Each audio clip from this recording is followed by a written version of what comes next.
Money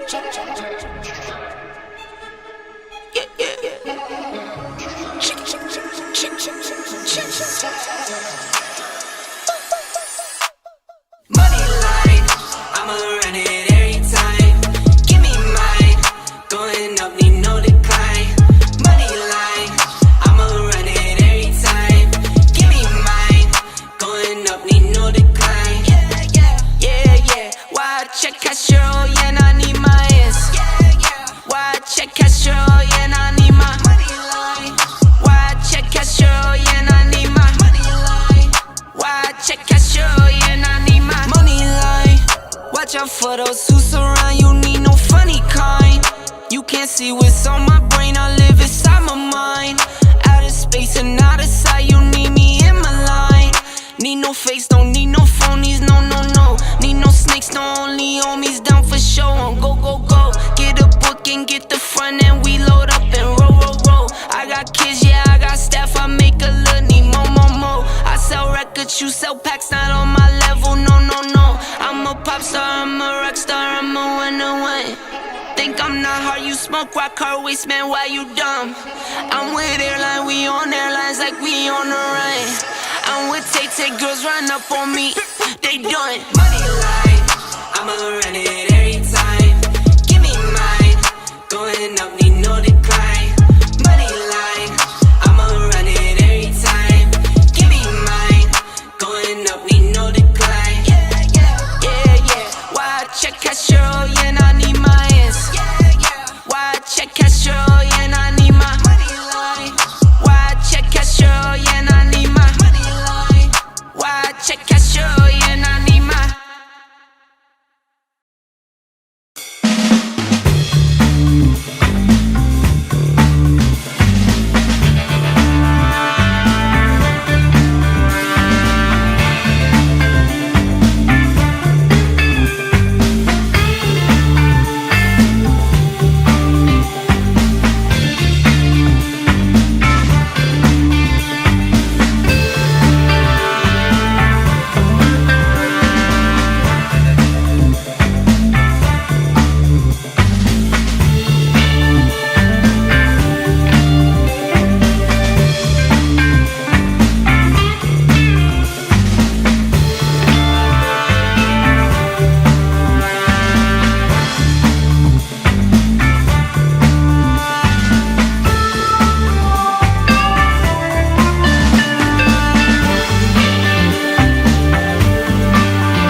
For those who surround you, need no funny kind.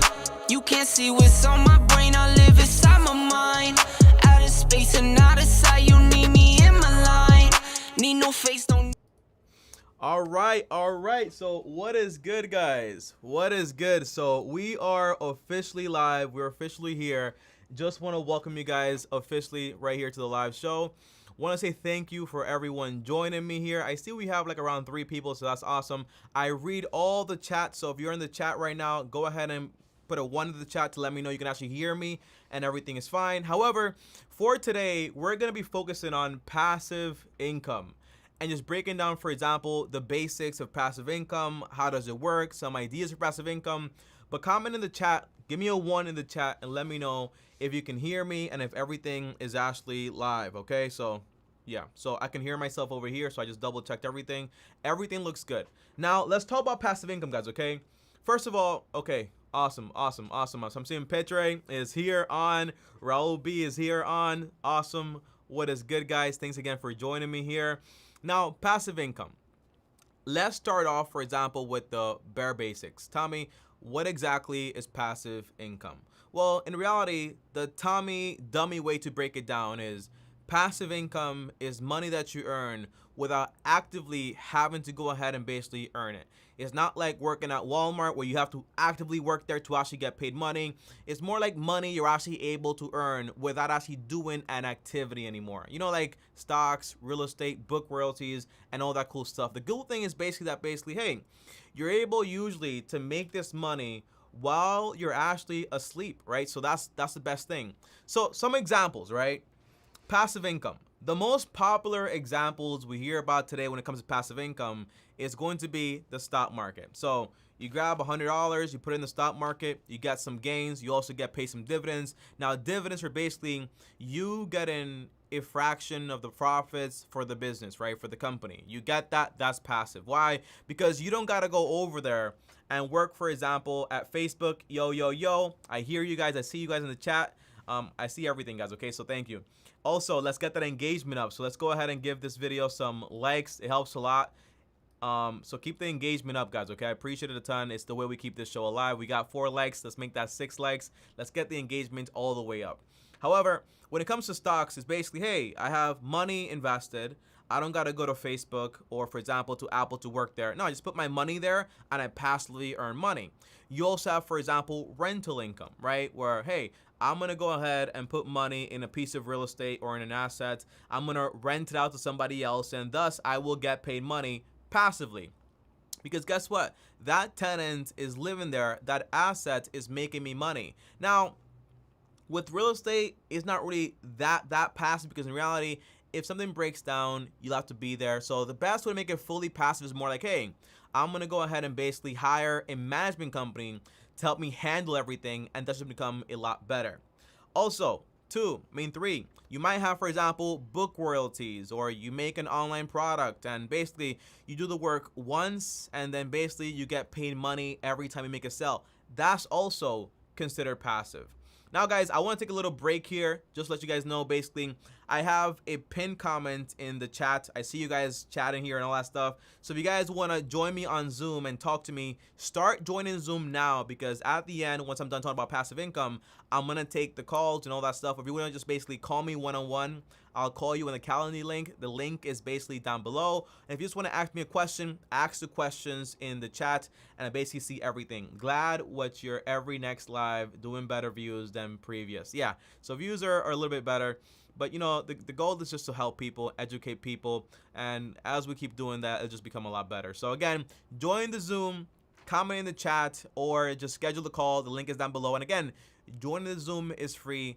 Talking to me is free, and all this stuff is for free now, but you guys know, as things keep growing and growing and growing, my time will be more constricted, and then I have to charge money for that stuff. So get in right now while you still can. Go ahead and basically join the Zoom and talk to me one-on-one. However, here are the truths I want to break down when it comes to passive income that I feel like not everyone out there actually breaks down, okay? The first thing is, passive income is not easy. You know, I see a question right here in the chat that says, is passive income the best way to start investing when you are a beginner? The answer is, a lot of the times people forget that basically in order to earn passive income, you'll have to basically invest money. In order to make, for example, a substantial amount of money from that passive income, for example, from the stock market, is going to take a lot of money actually to be invested. So in reality, when you're broke or you don't have that much money, the best way to go out there and make money on your money is going to be very simple. You first invest in yourself. So you first invest, for example, in your own career. I know that's active income. I get it. But it's important because if you can invest $20,000 in yourself and then make $40,000 or $60K per year or $80K, that's a lot better than putting, for example, $20K in the stock market and getting back 10%, which is basically around $2,000, by the way, every single year. Yes, it's passive, but if your income stays low, it's going to be a massive problem. So again, that's why I say passive income is not that easy. It's not like, for example, you just put money in there, you make money. No, it also carries risks. On top of that, number two is that passive income is not fully passive. And here's why. Because, for example, even in the stock market, when you're picking a stock or investing into a company, well, guess what, right? That company, you're supposed to come in every single year and make sure those investments in passive income streams, they're actually still reliable. They're actually still working. So there's always maintenance attached to passive income, whether it's into real estate, into the stock market. It's not like you just close your eyes and never worry about it ever again. That's not real, true passive income, because if it sounds like that, a lot of times it might be a scam, because there's always a layer of, hey, I got to check up on this stuff, make sure everything's good and everything's solid. On top of that, passive income, number three here, the truth is passive income is not 100% bulletproof. And by the way, what is good, local addict, Sinosha, Petre, Shabu, I see all of you guys in the chat, so keep commenting. I'll answer your questions. Comment all your questions right now so I can get them, and once I take a break, I can answer all your questions easily, okay? But when I say, for example, that passive income is not bulletproof, I actually mean it. You know, you see people that they create this whole like life goal or like life plan. And it might be, hey, Tommy, I just want to invest all my money in the stock market and then get paid in dividends and passive income, and then I'll never go broke, right? But then remember, the stock market might have, for example, an economical recession or a depression that might lead to a massive decline. 20-25% of your money is basically evaporating. You got 2008, you got, for example, the year 2000, you got 1929. You got a lot of times when this actually happened, right? You have March of 2020 when that actually happened also. The idea is things can go wrong, and which means, hey, your passive income that you thought was going to happen is not going to happen anymore, because basically you lost a bunch of your money. You also have real estate, right? Tommy, real estate is bulletproof. In reality, it's not really bulletproof, because in reality, if you have crazy vacancies, well, what happens then, right? You have a vacancy, you have a problem, and now guess what? You got a problem with the whole passive. So when I say passive income, yeah, passive income is cool, but it's not 100% passive. You make a book, you make a course, it sells like crazy, but then eventually those sales might slow down. You make a business, and by the way, one of my favorite ones is this. Tommy, I made a business. It's fully passive. I don't got to do anything. Well, guess what? Business is cutthroat, basically. It's very competitive. So it might get to a point where your business is basically overhauled by somebody else's, and before you know it, although it's passive, you're no longer making any money anymore. And that's why I say, yeah, passive income is cool, but it's not fully bulletproof. It's very important. It's not fully passive, and on top of that, it's not easy. There's nothing promised here. I'm not here to tell you guys, oh, this is so easy, just go ahead and do it. No, it's not easy, but if you're willing to do it, it's a great way to basically have your money make you money, and then get to a point where you're fully secured if you learn how to diversify your passive income. And we'll talk about that later when I talk about the ideas that I actually have when it comes to passive income. Don't worry, we're actually gonna break everything down. And by the way, guys, today, instead of just having, for example, like my book filled with notes, I actually just went ahead and actually created like a whole PowerPoint, okay? So maybe after all the lives, I'll share like the PowerPoint just to have all of my ideas in one place. And that's why if you see me doing this, is because basically I'm looking at my notes, because there's a lot of things I want to talk about here, and I kind of don't want to miss out on it, and I don't want you guys actually leave and not, hey, Tommy, but what about this or what about that, okay? Now, the first thing is, guys, okay, how do you go about basically building passive income? By the way, let's see here. I started a power washing business. I find clients through the door-to-door knocking. How do you think I can find more clients efficiently? Referral. This is a great question. Before I get into how to build passive income, I'll answer this question real quick. I just started a car washing company using, for example, Power Wash. And my whole strategy is to go door to door. How can I get more clients more efficiently? In marketing, there's a great way to acquire new clients, and that's basically referral based. For example, you might go to one person's door and they're like, I don't know you, leave me alone, no, you can't wash my car. But when you grab one person and they're like, yeah, you can come in here, you wash my car, do the interior, do everything, and then you say, hey, do you know any of your other neighbors that might need, for example, a car wash? And that way I can use you as a referral. When you refer someone, I'll give you, for example, a 20% discount for your next wash, right? What you're trying to create is people relationships. You're trying to create, for example, an ongoing business. You're trying to create recurring customers. So how do you do that? You give them motivation. You offer them, for example, a little coupon here and there. Hey, refer somebody, I'm then gonna go ahead and basically give you a discount or whatever. Now, when you go to the other person's door and you're like, hey, Mike just told me you might need a car wash, and I'm here to tell you that because he actually referred you, you actually get a 20% discount and on the average price. And if you also, once you're done with the wash, you're actually happy, and you can say, hey, if you want to like pre-buy some washes, maybe like I'll give you a 20% discount. So if you pre-wash, for example, pre-buy the next 2, 3, 4 washes, I'll give you a discount. Or if you want to sign up for a monthly membership just for me to come in here and wash your car twice a month, that's also a great way to have reliable clients. The whole thing is that you don't really want, for example, a lot of clients. That's fine, by the way, but once you get into that, you'll need, for example, more employees and stuff like that, because they'll become, for example, like a real business. But initially, if you have 10 clients, right, and they'll pay you, let's say, $20 per wash, and you wash their car, for example, every 2 weeks, right? So that's 2 times a month. That means, for example, you have 10 clients in this case. They pay $20 each, and you come in, for example, twice a month, right? That means, hey, every month they're making $400 from these clients. On top of that, don't forget also about the upsell. Always come in, when it comes to this car, don't stop at the one thing you do. Figure out where you can earn more money. Yes, you have to wash the car physically, I get that, but what about like the car fresheners? What about like, hey, I can get you car mats that are actually a lot more simple, and I can actually keep your car fresh. What about all these other aspects of things? So hey, here's the extra bonus. You got to create multiple products within your business. So you have, for example, the basic wash, you have the platinum wash. It's about basically making a great business. Don't just stop at the ground level. Create an amazing business when it comes, for example, to the car wash. Now, I'll see some more questions here. What do you think about the 4% rule versus dividend investing in terms of the FIRE movement? Not sure which to do. Samuel, great question. And I want to go back to the main topic here, which is passive income, but I'll answer this right now, okay? The 4% rule versus dividend investing. The answer is, when you're doing dividend investing, the conventional way that people talk about it is fairly simple. It's me buying into a company or investing into a company in hopes that I get paid dividends for the long term. Because remember, right, the FIRE movement is about basically financial freedom, retiring early, all this stuff, right? But it's about basically, hey, you're going to retire early, you're going to be alive for a very long time, so you want to make sure you have this income coming in all the time. But when you do dividend investing, you got to remember, right, you're investing into an individual company, hoping this company stays alive long enough that you're actually going to be able to live off this dividends while you're trying to basically retire.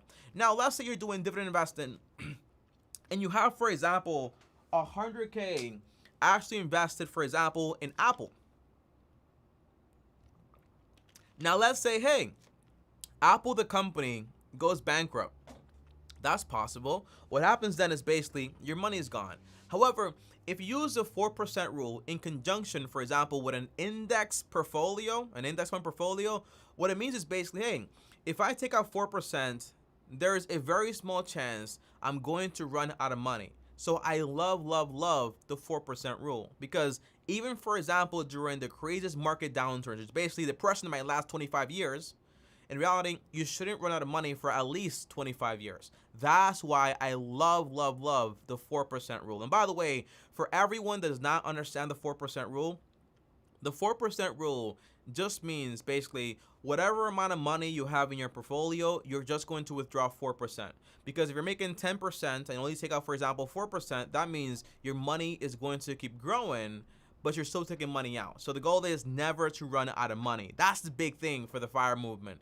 And remember, the FIRE movement is important, but you never want to stop investing also. You never also want to stop working, right? Because you want to keep increasing your margin of safety. Now, keep commenting, guys. I'm seeing the chat right here. The chat is live. We're seeing a lot of likes. We're seeing 8 people actually in here. If you're brand new, just found the stream, leave a 1 in the chat or just like comment a question. That's what I'm here for. If you want to join me in the Zoom, feel free to actually join me in the Zoom, because basically I'm going to be bringing on people to talk to me live. Now, one thing is, if you want to join me in the Zoom, but you don't want to show your face on YouTube, that is fine. I will accept you, I will talk to you, and I won't show your face on YouTube. But I personally have to see your face, because I want to make sure you're not trolling me or something crazy, okay? But yeah, you don't got to show your face for the YouTube or anything like that, okay? Now, let's go back to passive income. Going about building passive income, we're going to talk about 2 main ways. You have, for example, the first way is building a business, right? You can actually build a business that's really passive. An example of this is, for example, Tim Ferriss. Now, Tim Ferriss, if you guys don't know him, is the author of the 4-Hour Workweek. And he had this company, if I'm not mistaken, it's called Brain Quicken. And the whole concept was he created this company and he used to manage it, for example, every single day. But then he had some trouble and he said, well, why don't I bring other people in to help me manage the whole company? So he hired, for example, virtual assistants, and he hired some people extra also. And before you know it, he had a fully automated business, meaning that business barely needed him every single week, which is awesome because it became a passive income business. So that's one way. Now, the big benefit of having, for example, a passive income business is that basically usually the margin or the profit margin is a lot higher, because in reality, you can earn 20%, 50% on your money because it's business, right? You have large margins. And on top of that, you probably don't have that much overhead costs, which is actually pretty awesome. However, the big con is that when you're trying to build money or passive income from business is that, hey, whenever there is a gap in business or in the economy, somebody is going to come to try to fill that gap and kind of steal your thunder. So it's always going to be a lot of competition. So initially, it might be passive, everything might be fine, but when somebody else comes into that industry and that business and basically makes it a lot harder for you, in reality, you could lose all your money, but that's fine because basically you got all your cash out initially. But that's the main thing. That's why I say basically passive income is not easy, is not bulletproof, and on top of that, is not really just 100% passive. It's just more passive than your main job would actually be. But that's one way to get passive income. It's just by building a business that does not require you that much. It might require you just a little bit, but not that much as, for example, a full-time CEO for a big, massive company out there. The second way is for passive income here is money on money returns, or money on security returns, or money on assets return. Now, as we know, the most popular ways to do this is basically, hey, I want to invest money in the stock market. I want to put money, for example, in the real estate market, right? These are all passive income streams. However, when it comes to this, because the risk is a lot less, and economics tells us basically the lower the risk, usually the lower the return, unless you find, for example, a gap in the market. So this means, for example, your return in business might be 20 to 50%, but your return on cash and cash on assets, or for example, cash on what was it? What did I say there? Or cash, for example, on securities, like, you know, like the stock market and so on, you're able to earn, for example, 8% to 15%. And if you're very good, also very lucky, and also got an opportunity, you might earn 20%, right? And usually when you're doing index funds, that might be 8 to 12%. When you're doing real estate, that might be, for example, 10 to 15%. If you get, for example, a very good deal here and there, you might make, for example, 20%. But again, remember, when I'm saying you're going to earn 8% on your money in passive income, I'm not saying you're going to earn 8% on your money for the rest of your life. That's the wrong way to go about passive income, because again, things can change, right? We know that. You might have 1 year when you go negative. You might have 1 year when you do amazingly great. That's the whole concept there. So it's very important you understand that. But again, business is a little bit more risky. But if you go, for example, trying to make passive income from, for example, securities like real estate, not real estate, more like stocks and bonds and all this stuff, and then, for example, assets like real estate, it's a great passive way to actually do it, and it doesn't really carry that much risk if you actually know what you're doing. Now, what is the best way to basically track your passive income goal? Now, a question I get a lot is basically tell me, how do I earn my first $1,000 in passive income? And that's why I mentioned before that you might make, for example, 10% or 15% on your money. And this is where my calculator comes into play, because I want to give you guys basically some very quick math here, because math is our friend and it's very important, but it's not like geometry or trigonometry, so don't worry about that. However, though, let's use some quick common sense here. If, for example, we found this passive income stream that can make us, for example, 10% of our money, and our goal is to make, for example, $1,000 per month off of that income stream. Well, what does this mean? It means I'm going to make $1,000 per month in passive income multiplied by 12, which is basically 12,000, right? Well, if I divide this number by the percentage of passive income I actually want to make it as a return, for example, in this case, let's say I want to make 10%. Well, divided by 0.10%, that means I have to invest $120,000 in order to make, for example, back $12,000 in passive income. That's where I say, for example, hey, passive income is not easy. Okay, it takes a lot of money initially, and that's when people ask me about this stuff also, and they're broke, for example. I'll say, hey, don't worry about passive income right now. Worry about increasing your skills to make you more money. Because imagine trying to basically invest $120,000 when you don't have, for example, the best job ever. You make like $20,000, 30K. How long is it going to take you to invest as much money? The answer is a long but time, right? So it's going to take forever. But if you grab, for example, 20K, put it in yourself, and then basically get a career or a degree or a license or a trade job, whatever it is. But now you made from that 20K, you're able to have a career that makes you, for example, 80,000 or 60K or 40K. That's just a much larger return. Now, I see some questions here, guys. Now, the next thing I want to talk about is basically how to calculate and how to make it a lot more easier to track your passive income. However, before we get to that, I'm gonna answer some calls. Well, not some calls. Some things I'm seeing in the chat right here. I see that Bert, you have a lot of questions. If you want to join me in the Zoom, feel free to do so. The Zoom is actually open. Anyone that wants to join me in the Zoom, feel free to do so. The link is actually up there. If you want me to call you directly, join the Calendly link. The link is down there also. If you want to join me, feel free to join me.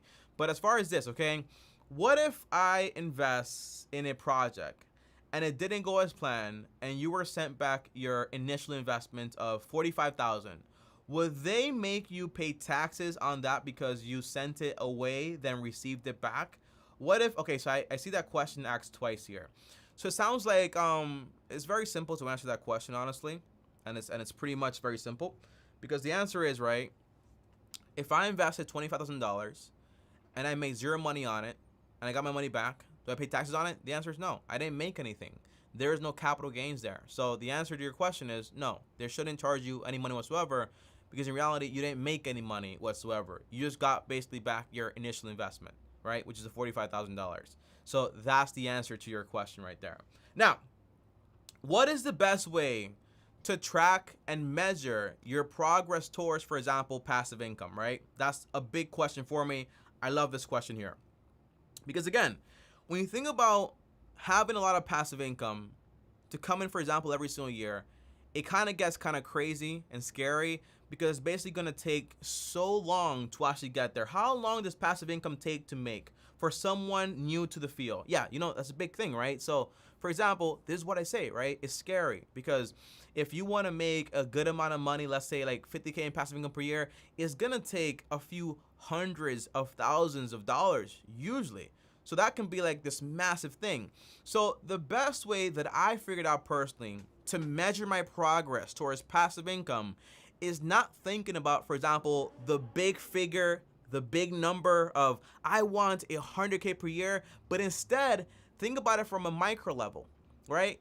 Instead of doing that, say like, hey, how much passive income will I need to basically pay for my haircuts or for my rent or for my groceries? It just becomes a lot more simple. So how much money do I need to invest to basically get this much in passive income to pay this one expense. This way, it's kind of like more goal oriented. Like, hey, okay, to pay my phone bill, I need $30,000. To pay this, I need $10,000. Like that way, it becomes a lot more easier and attainable, and you track your progress this way. So here's an exercise for everyone watching this stream right now, okay? I want you guys to write down all of your expenses. And then I want you to basically write down exactly how much money you'll need in passive income to actually pay for that. Now, the equation is fairly simple here, and I have a whole sheet to show you guys, but the answer is, if your expenses, for example, is $50 per month, make it, for example, annual. So multiply it by 12 to get the annual amount. And then if you plan to make 10% on your money, well, just divide it by 0.10%. It has to be the decimal version. So in this case, I'm going to need to invest $6,000 to pay me $50 a month in passive income. Now, for everyone out there that is on the stream and does not like math, guess what? Don't worry. I'm going to show you exactly how to do this, for example, in an Excel sheet. If you guys want this sheet, let me know. I'll share it with you guys. I'll put like a download link on it. But let me know if you want it. If you guys want to talk to me about passive income, again, join the Zoom link. Is actually pinned. And go ahead and talk to me one-on-one right here live if you want ideas about passive income and all that stuff. And again, remember, you don't have to show your face if you don't want to. Now, let's go right here to this Excel sheet, guys, okay? This right here is actually an Excel sheet, so it's pretty awesome. However, let me go ahead and make this a little bit better. So let me put my face over here, move this over here. Let me know if everyone is actually able to see this, okay? Now, remember, you have the list of your expenses here.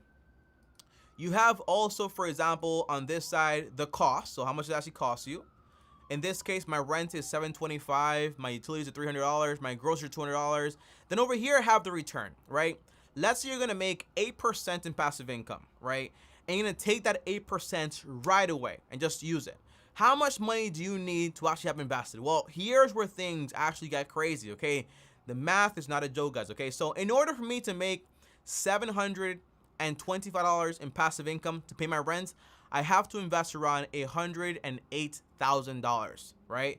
That's why I say passive income is not easy. It takes time. And on top of that, it's not fully bulletproof. Because again, if you invest $108,000, for example, in the stock market, but then you have, for example, a massive downturn, well, now you don't have enough money to actually pay your rent and all that stuff, right? So that's also something to consider. So just for context here, let me zoom in here. Again, I'm making 8% in passive income, and my total expenses are basically $1,855 all the way down here. Let me just zoom in here. See right here, $1,855. In order for me to make this much money in passive income, I would have to have invested somewhere like around $278,000. However, what if I told you that even then, this is actually not realistic? And I'll tell you why right now, guys, okay? Don't worry about this stuff. Let me just cut back to my main camera right here. But overall, here's why this is not realistic. And this is where the 4% rule actually comes into play here, guys, okay? This right here is very important. Because remember, if you're trying to, for example, make 8% in passive income, and you're trying to use that money right away to pay your bills, remember, right? Passive income is not bulletproof, meaning you're not guaranteed to earn the exact amount of money forever, for a very long time, for as long as you retire, which basically means, well, if I make 8% one year, but then 4% the next year, and then 16% the next year, it means it varies. So in reality, it wouldn't be the smartest idea to take all your profits every time you make passive income, because the goal is to not just have your money make money and then use that money. No, you don't want to do that. You want to have your money make money, take some of that money, but then leave the rest to earn you more money and more money and more money. And then you can take a chunk of that, but then leave money always to make you more and more money. It's called the multiplying effect, right? You want to have your passive income actually multiply over and over and over again. That's the goal. So what is the smart amount of money to withdraw from your investment account or just in profits overall, so you can ensure that you basically don't run out of money, but most importantly also, you allow your money to do its job and just earn you more and more money, right? That's what you really want. Well, the number is 4%. Did I make that up? The answer is no, right? It came from this very smart guy. But the answer is, if your investments make you 8%, but you only take out 4%, it means you leave basically 4% left. That 4% then goes ahead and reinvests itself and makes you more and more money. Next year, you take out 4%, you take out more money because basically you have more money in there, but you also leave in more money, which means you're actually making more money. It's crazy, but compound interest does magic, and I love compound interest. So in reality, when we go back here to our Excel sheet, here's the truth, guys, okay? When we go back to our Excel sheet, we're not actually going to make 8%. In reality, it's more likely we're going to take around 4% in profits. Now, that means, for example, I go from just needing, look at this. So to make $1,855 in passive income, right? By taking out 4%, I'm going to have invested, for example, around $556,000. That's why it's so important. You say, hey, this is going to be so much money. And you're saying, Tommy, let me just zoom in here for context here. If you guys notice here, look at this, right? This right here is a cable bill. It's only $100, but to get in passive income, I need to have invested around $30,000. That's why, for example, it's so important that you say to yourself, hey, is it worth it, me having all of the expenses? The answer is no. So that's why I prefer, hey, if I want to get to my goal of passive income, let me cut out the bulk of the unnecessary expenses. That way, I need a lot less money. And remember, because passive income is not bulletproof. But by the way, guys, keep commenting down below in the chat room. I'm going to take a break in a few seconds and basically go over everything here. But overall, and by the way, I'm seeing you guys joining the Zoom. So feel free to actually join the Zoom, don't worry. But overall, what this means is basically you want to make sure you don't need that much money when it comes to passive income. And again, because passive income is not bulletproof, give me a second, okay? I see you in the chat. You want to go ahead and basically mute yourself for a second as I'm doing this real quick. Just mute yourself for a second. I see you in. Yeah, just mute yourself for a second. But overall, it means that if passive income is basically not bulletproof, let me see here. Give me a second, guys, okay? Yeah, exactly. Yeah, thank you. So basically, if passive income is not 100% bulletproof, what does that mean? It means you want to ensure you don't just have the amount of money you think you need, but you also have extra money. So for my equation, guys, I'm always looking forward to saying, hey, if I need 500K invested to make me this much money, I actually want to have, for example, 600K or 700K. In case the market crashes, I get some vacancies in my real estate, or my business goes down, downturns, I have extra money to take care of business. Now, let's take a break, guys, before I go into some ideas for passive income. And let's go ahead and take some calls from the Zoom. And let me just switch over to the Zoom right here. Give me 1 second. I'm about to take your call right now. We got Bert in the Zoom, which is awesome. Let me go ahead and add you to the Zoom. We're building this as we fly, guys, okay? We're building this as we fly. Let me just go ahead and cut in. All right, so we got Bert in here. Bert, do you want to be, well, before I actually have you here, let me just ask you a question. Let me go ahead and unmute myself here and put my face here so you can actually see me. Let me just cut this here. Bert, do you want to be on YouTube, or do you just want to talk to me here? It's whatever. It doesn't matter. All right, you want to show your face so I know who you are. Okay? Okay. 1 second. All right, so cool. I'll go ahead and put you on right here. All right, Bert, so how can I help? I just had a few questions for you. Definitely regarding the subject that you're talking, but just in general. Yeah, I was the one that had the question about the $45,000 investment, and I just had a question. What if it happened during 2 different calendar years? So just say I gave the initial investment in 2019 and now it's 2021. So if I'm receiving my initial investment back, would it like spark something with the IRS or something? Because that's what I was thinking, that it would be like a red flag and I would pretty much get taxed on it. So I just was unsure. Okay.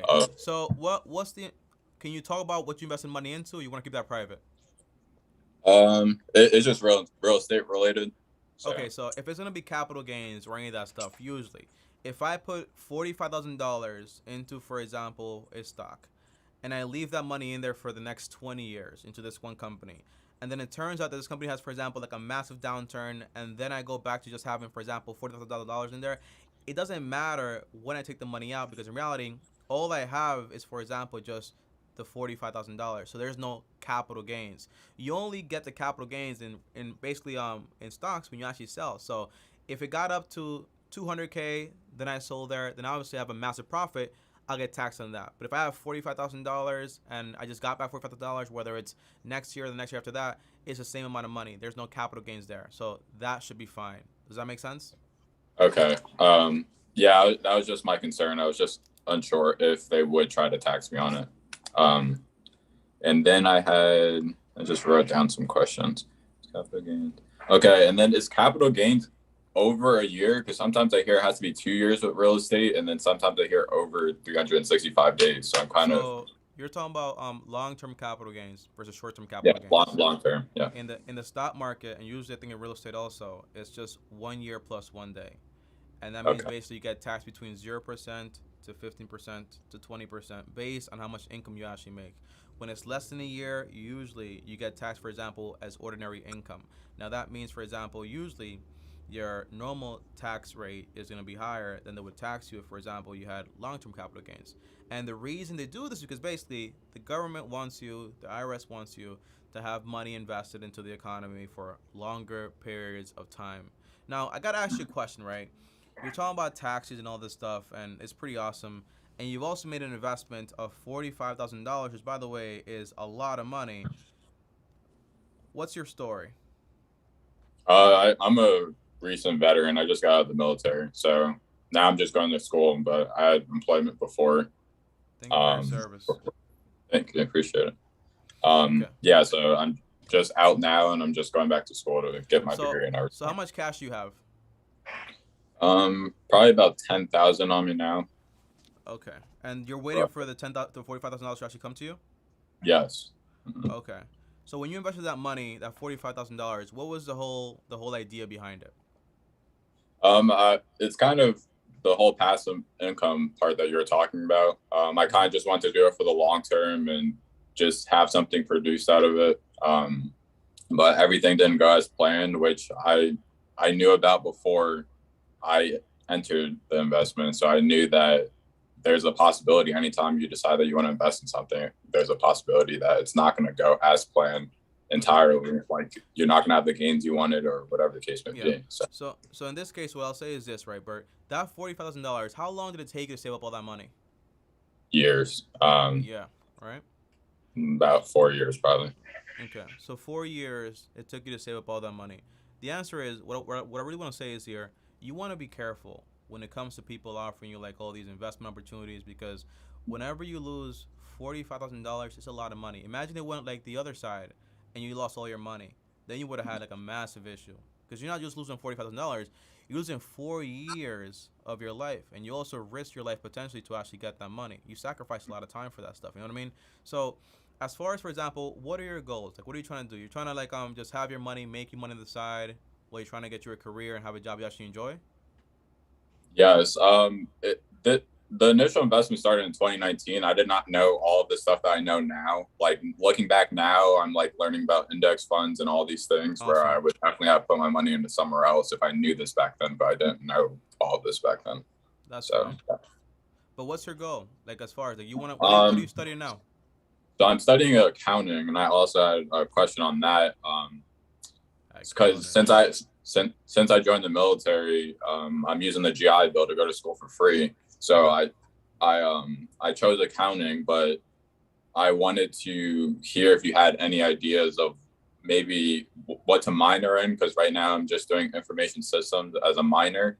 Because I heard kind of like the IT stuff. I was kind of hearing things of that nature, data science, but I kind of wanted to hear your input on that as well as anything that can complement. Why did you pick accounting? Return on investment, I would say. Even though I can go to school for anything, I think for a 4-year degree, I saw the best opportunity for me to do that. And then just say if I didn't want to work for accounting, I definitely I don't plan on working in accounting for my whole life, but I definitely want to work there for a little bit, get experience, and then potentially start my own thing in the future. But I kind of just want to see where life So brings me at that you point. wanna eventually use the accounting skills for your own business to kind of just like Yes. understand it. Like, okay, Yeah. okay, let me tell you something, right? That's a terrible idea, and I'll tell you why. Because the first thing is when you're doing accounting and all this stuff, right? When I'm picking a career for college, the most important thing is to make sure that whatever you actually pick is something you're actually passionate about, right? So you want to look for three things: something you're good at, you like, and it's going to make you money too. And I use, for example, the top 10 rule, meaning I write down my top 10 like dream careers or whatever. I do like a whole research paper on all of them. I find out how much money will they make me, how long will it take me, what the day-to-day is actually like, do I actually like it, what do people say about it on LinkedIn. I make as many connections as I possibly can, because again, I'm going into something. Again, we're talking about long-term investments here. We're talking about 4 years to get that 45K, 4 years to get this degree. So you want to make sure this is just not, for example, oh, ROI. No, you want to make sure whatever you do pick, you plan to actually use it. Because the big thing is, I had this mindset too, where you want to learn a skill to use it for yourself, but you forget that when you get, for example, like a good career, you build up passive income. When you face those problems where you'll need that skill, you can just basically go ahead and hire somebody to do that job for you. Does that make sense? And Yes. pay them X amount. Because look, I'm an accountant, right? I graduated as an accountant. I got a CPA, right? She got 15 years of accounting experience. She does all the work for me. I don't got to do any of that stuff. Because at one point, if what you're trying to do is, I want to have this job, I want to build a passive income, at one point, your time is going to be worth more than the time that you're actually going to spend, for example, trying to do tax forms or your whole bookkeeping or like journal entries. It's going to become very redundant. This doesn't make sense. So my objective for you right now would be, hey, do that top 10 rule. Dedicate at least 10 hours to figure out exactly what you want to do around that. Hey, what do I like? What am I good at? And also, what's going to give me the best return? But the one you pick is one that you're actually passionate about, you actually care about, and you know for a fact is going to make you money. If you find out that's accounting, whether that's finance, whether that's real estate, insurance, whatever it is, right? Then you go into it knowing that, hey, this is my career. I'm going to do this. I like it. I'm great at it. And it's also going to make me money. Now, you have, so you're fortunate, well, not fortunate because it's like it's not free, that you're going to school, for example, for free, right? Do you have any debt? No, I do not. Well, I bought a property, so that I'm living in. So my mortgage is about 105 Okay. now. 105. And what's your income? Income, it's Per just right for right now. Since I just got out of the military, I get a stipend as well, but I do want to work part time for something. So my stipend covers all my expenses and everything, and I have my wife as well. I'm married, and she makes Congratulations. about, thank you. She makes about 35 a year, and she's also going back to school as well. So Why? she wants to be a PA. She just has an undergrad in biology, so Okay. she's going to become a PA. We're just going through that process of her applying to PA school and everything. So how much would you say you make per month? Per month? Oh, it's After household. taxes. Together, yeah. Householder. Okay. Probably around $4,000. I don't know. I didn't put it all together, but probably. I'm just giving rough estimates. So this tells me you need a budget, right? Now, whenever you want to make a budget and you have like these massive goals of financial freedom and passive income, the most important thing is you want to make sacrifices today. Meaning you want a budget that takes care of, for example, of the bare necessities, but then all your extra money goes towards your actual goals, right? So that means if I'm you right now, right? You have any kids? No kids. Okay. So if I'm you right now and I'm going to college, I'm gonna go to college for free. I have my wife. I have a house that I just bought. I'm making $4,000 household income every single month. I can get a job on the side to make me even more money. My goal would be, first thing is, I'm gonna save for emergencies. So I'm gonna have 3 to 6 months worth of emergencies. Right now you have 10K in cash. So potentially, once you have a budget, your budget is supposed to be, for example, you have shelter, utilities, groceries, and transportation. Everything else outside of that usually is going to be a want, except, for example, like insurance. If you want to get life insurance, get term life insurance. If you want to get, for example, health insurance, but you don't get sick that often, you can get, for example, a high deductible health plan and get an investment account. It's called an HSA to just cover, for example, the co-pays and all that stuff when it actually happens. But the point is, right, if you save for emergencies first, boom, you got that money there. If your wife can't work or something crazy happens, you have that money. Great. Take out the mortgage for at least 6 months. Then the second step is I would go ahead and start investing that 10-20% into my retirement accounts. For example, my Roth IRA, my 401k accounts, and all this other stuff. Now, very important here because people tell you, hey, go ahead and just invest X amount of money and then hopefully everything works out for you, put it into your retirement accounts. But what do you pick when it comes to the investments? What I do is index funds. The index funds I'm going to show you right now are the exact ones that I actually pick. If you can see right here on my phone, it's around, I have around like $263,000 invested here into these 7 ETFs actually.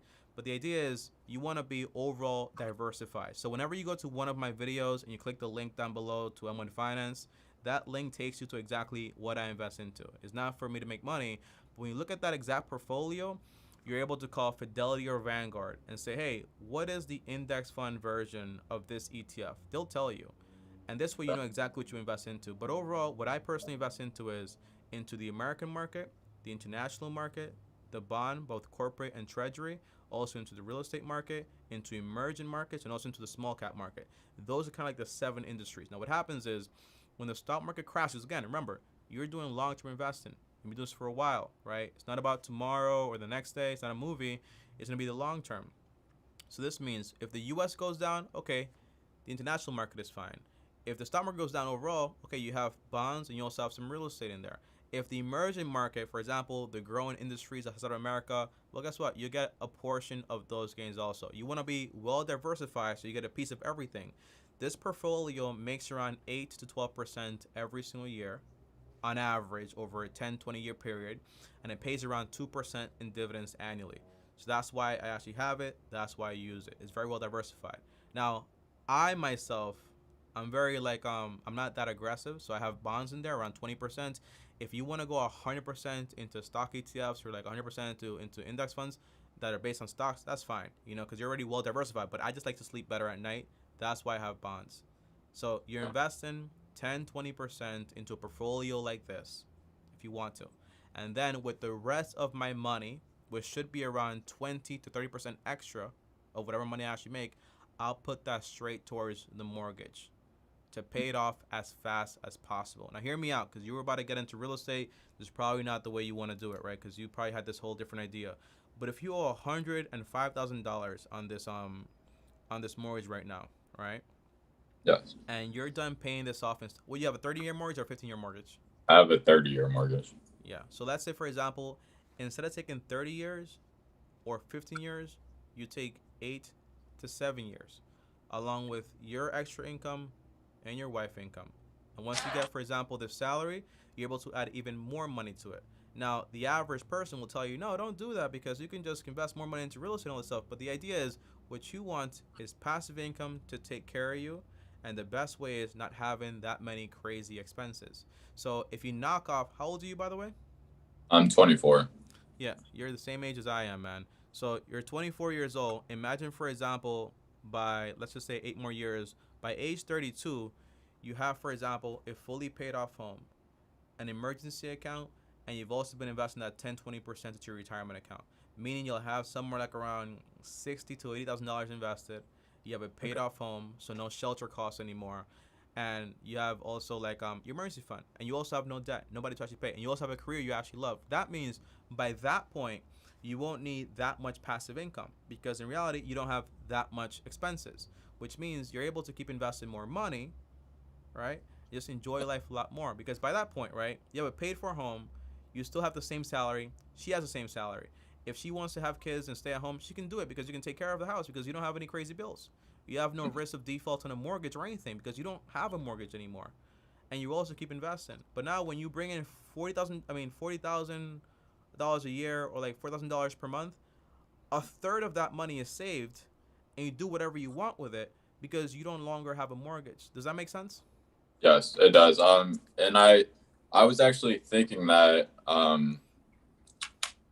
just a couple of weeks ago to pay off the mortgage as early as possible. Yes. But we just, because it might sound dumb, but we want to move. And once we're done with school and everything, we want to move to probably Georgia. That's kind of what we're thinking right now. So that's why that kind of threw me off because I set up a budget and everything to pay off the house as early as possible.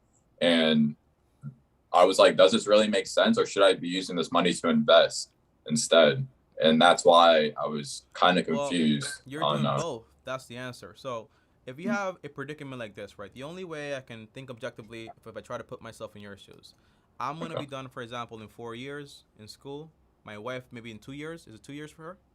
About 2.5, but Two and a she half? has to about 3 because she has to get accepted and all that. So Okay. Yeah. So let's say about 3. I'm also 4.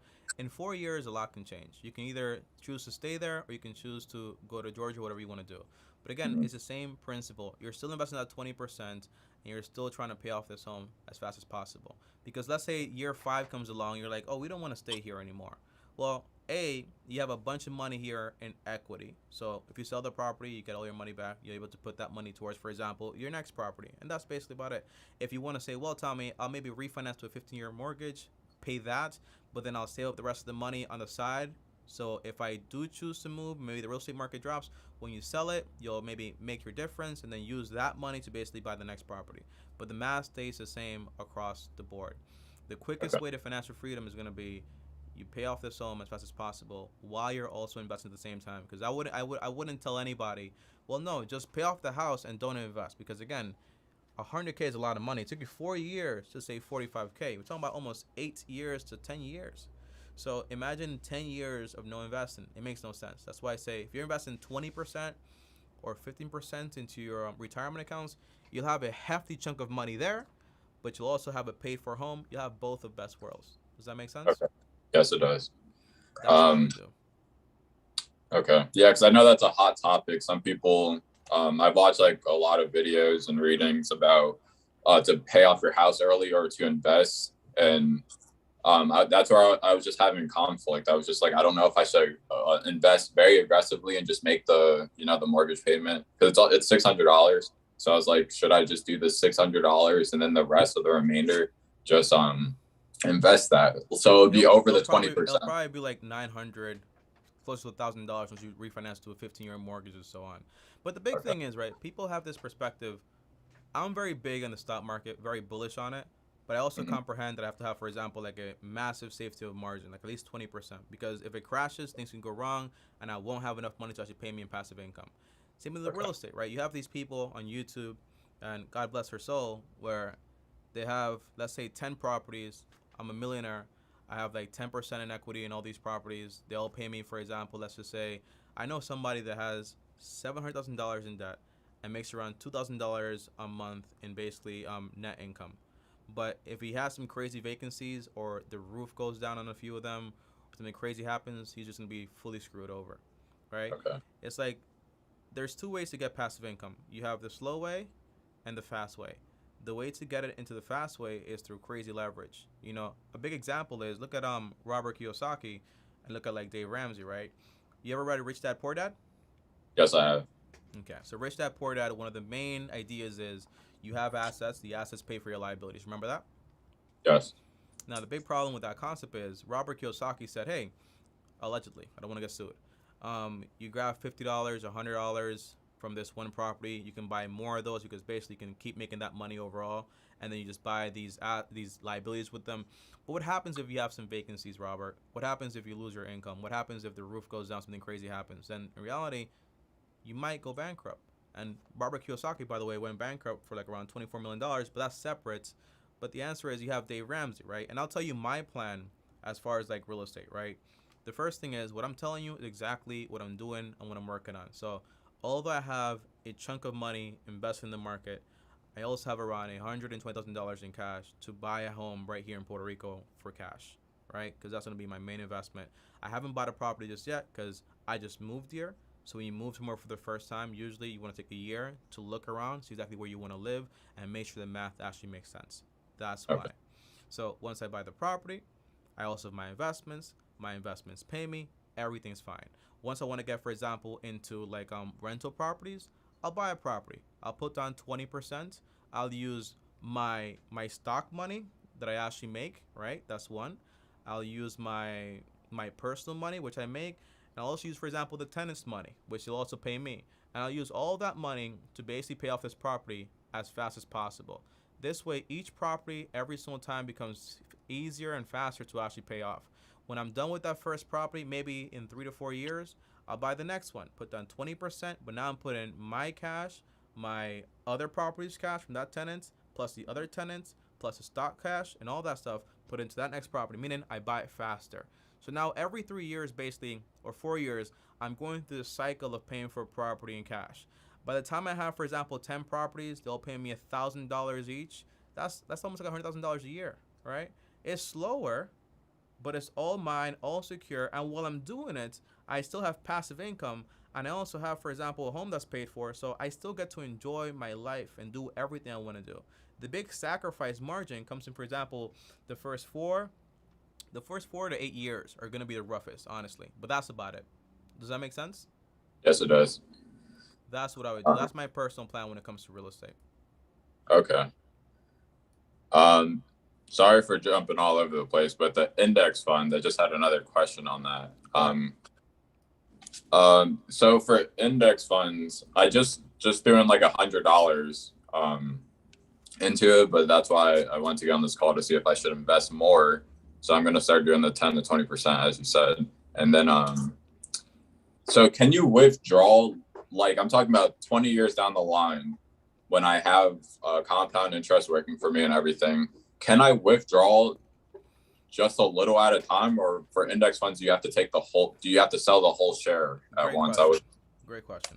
So it depends, right? So depends the brokerage you actually use. So M1 Finance has fractional shares. A lot of the brokerages today, they have fractional shares. Some of them don't, so you have to share like a full share whenever you're actually trying to get money out. But the math behind index funds is that you never want to take all your money out at once, because it's basically, why would you take, it's kind of like the duck that hatches, for example, the golden eggs. Why would you want to kill the goose? Just let it keep hatching its golden eggs, right? That's the index fund format.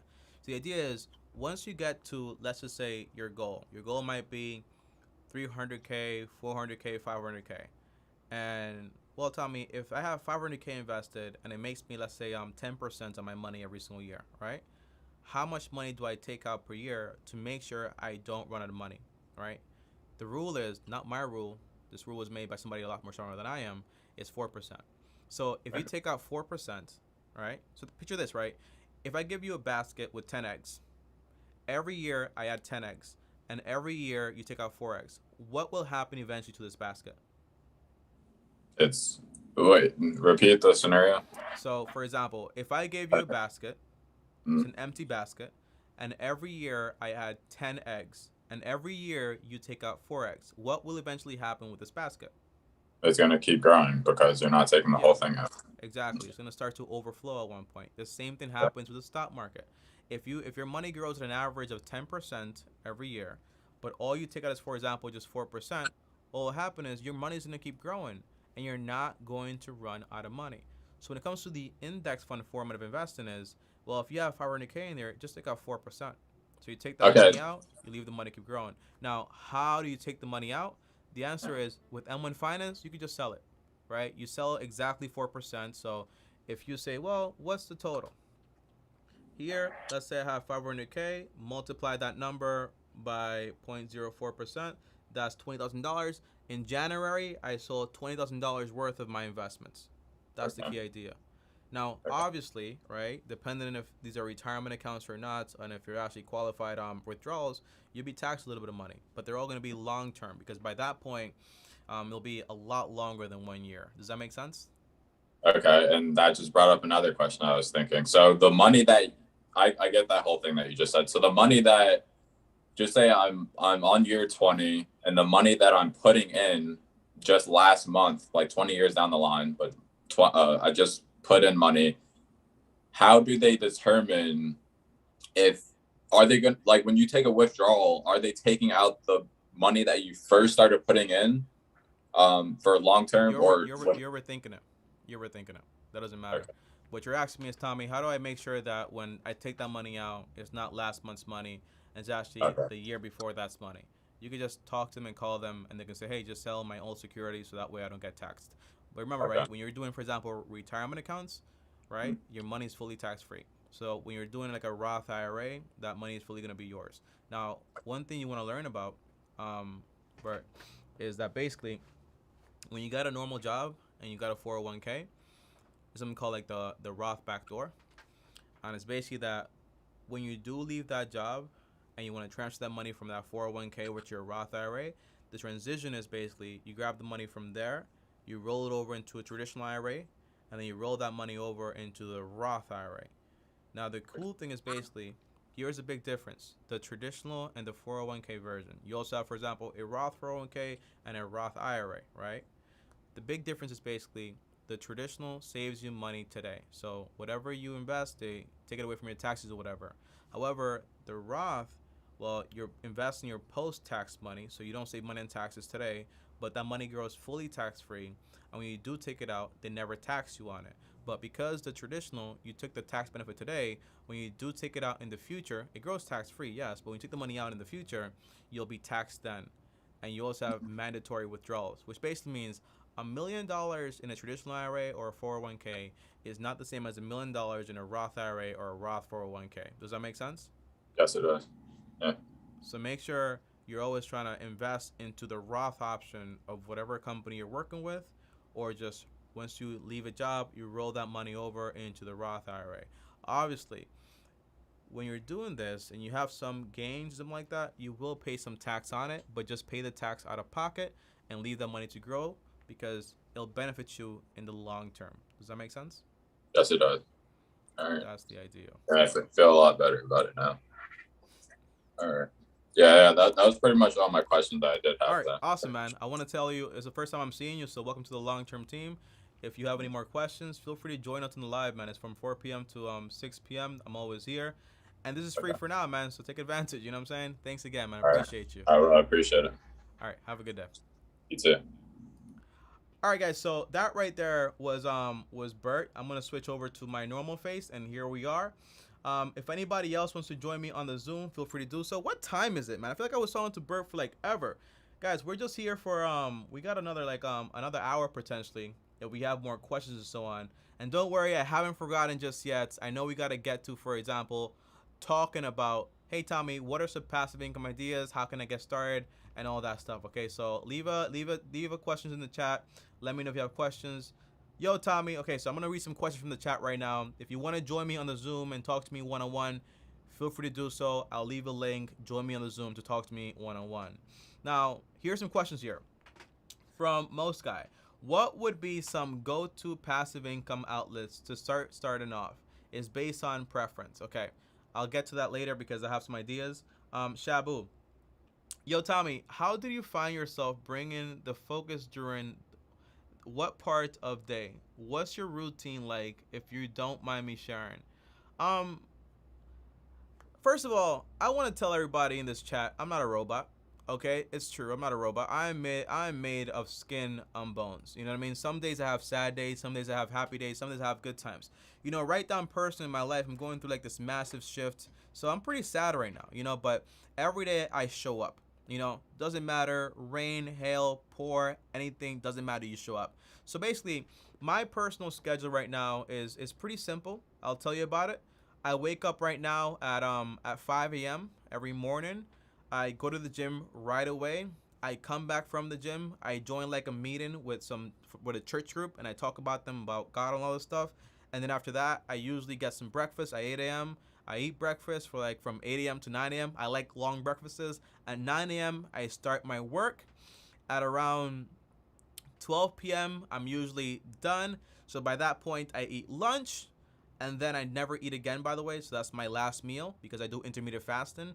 And then after that, I go ahead and I start to plan this live. Because, by the way, I thought this whole live thing was going to be so cool, right? Like, it's just, oh, I'm just going to go live, answer questions, and I'm done. No, you got to have, like, this whole format. So I got to work on this whole live thing, like, basically the whole day until, like, 4 p.m. Then I do that, and then the success thing is you got to have goals. So I always have a list of what I have to do during the day, and I start crossing it off. I have priorities, and I make sure that the best way to make sure you have a good day is to make sure you have a good night of sleep, right? So I sleep at 9 p.m. every day. I wake up at 5 a.m. every morning. Weekends, holidays, doesn't matter. And by the way, At 6 p.m., I go to the gym again for the second time because I do in the morning, but I also go back in the nighttime for some quick cardio for like around like an hour or so, like 45 minutes or so. But that's my whole schedule. How long does passive income take to make for someone who's in the field? Okay, so all right, so those are the questions I'm seeing right here in the chat. If you guys have more questions, comment them down below in the chat right now. Let's get that engagement all the way up. We got 9 people in here. Drop a 1 in the chat. Drop your questions. That's what I'm here for, to answer all your questions, guys. So feel free to ask. Now, let's talk about some ideas, right? Some passive income ideas. And this is basically the last part of my presentation. So if you guys have more questions, comment down below. If you guys want to join me on the Zoom, feel free to join me on the Zoom. That is what I'm here for, my friends. Now, the first thing is, okay, Tommy, what are some ideas for passive income? And I'll tell you exactly what my plan is. Again, so far, we know a few things about passive income. Passive income is not easy because it's going to take some time to actually build up. Second is, passive income is not bulletproof. And on top of that, passive income is not fully passive. We understand this already, right? We know this stuff already. I've hopefully ingrained this in your head. Now, what's my plan as far as passive income? Well, I know that if passive income is not 100% bulletproof, I want to diversify. So when it comes to my first idea for passive income, by the way, it's just 3 here. Well, the first idea is, hey, I like the stock market. It's my favorite way to make money, honestly. I think my headphones, by the way, are breaking. I'm going to need like a new cover. These covers cost like 20 bucks, so don't worry about that. Don't got to buy a whole pair of headphones. But the idea is when it comes to the stock market, what's the best way to make income in the stock market, right? You have 2 ways. You have actively or passively. Actively basically means, hey, I'm going to go ahead and pick this company to actually go ahead and invest money into. That sounds great. Everything sounds good. However, the main con is that, remember, whenever you're choosing to invest money into a stock, it's not a piece of paper, it's an actual company. So that means, yes, you do need accounting skills and finance skills. The accounting skills help you basically understand the fundamentals of this business. Does it have way too much debt? Does it have a problem? What does the company actually look like? What are they doing with the money? How much do they pay themselves? Like, all this information is very important. You're picking a company. Now, this means that that's a very risky way, because if you pick a company, you invest, for example, $100, not this fake money, like real money, by the way. You invest $100. Now, if that company goes down, you lose your money, right? So you actively have to be picking companies, looking for companies. It's a full-time job, by the way. That's why Warren Buffett is not a part-time investor. He does this stuff for a living, right? Let's understand that. Give him props. However, though, when it comes to the passive way, what does it mean? Well, I know it's not going to require me that much, right? I want to do it in a way where I don't actively have to be involved all the time when it comes to picking stocks. So the best way to do that is through index funds, ETFs, mutual funds. Dave Ramsey does mutual funds. He's trying to beat the market. I do index funds. I'm trying to track the market because that's the best way to do it. And that's according to John C. Bogle, the guy who created the index fund, which is basically worth a lot more money than me and Dave Ramsey put together. However, though, and by the way, he's not here anymore, so shout out to John C. Bogle. He's the guy that helped me out a lot initially. The guy's amazing. Never met him, but I did read his books. His book was called The Little Book About Common Sense Investing, one of my favorite books ever.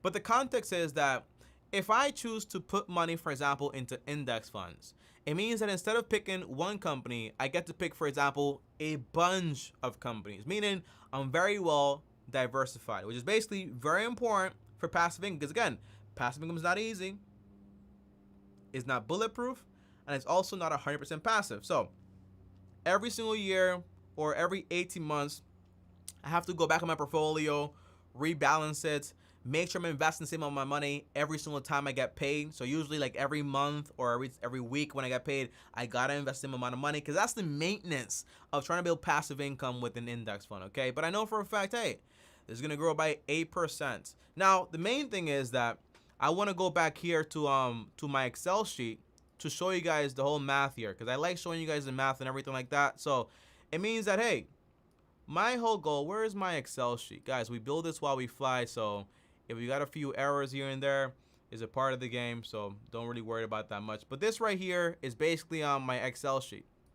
Let me put it down a little bit. And again, remember, right, if I'm trying to get, for example, like almost $2,000 a month in passive income, I'm going to be required to have like almost like $500,000 in there. So my first goal is to build up an index fund portfolio of around like almost like $500,000. But in reality, not that much, because remember, the key in this equation is if I remove my shelter costs and I only pay insurance and maintenance, that drops me down to like around $300 per month.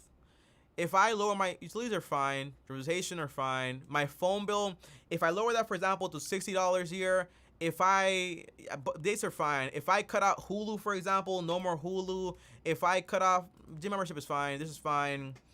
If I cut out, for example, vacations are fine. My cable bill, if I cut that out, and in reality it says, hey Tommy, you don't need that much money. All you need is around $370,000 if you cut out all the other things that will make having this much passive income a lot harder. So instead of needing, for example, $500,000, I only really need around $372,000. But however though, I want to have some extra money because again, we know it's not bulletproof. So we want to have a safety of margin. So my safety of margin rule is 20%. So if I know I need to have $370,000 in that portfolio, I want to have an extra 20% in there, right? So around $440,000 invested. So that's my first goal.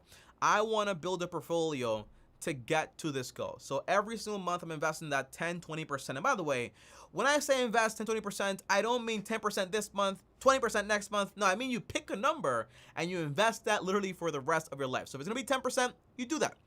You can only go up, but you can't go down. That's the rule right there. So I chose 20%. I go ahead and I invest that 20% without a fail. That's the core idea until I get to my goal of 440.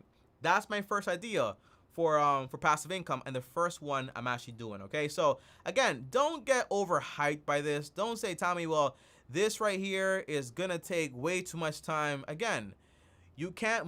We're not. This is not fast food. It's not a microwave. It's not a hot pocket. Passive income takes time. We understand that it's hard work. If it was easy, everyone would be doing it and everyone would be rich, right? We understand that.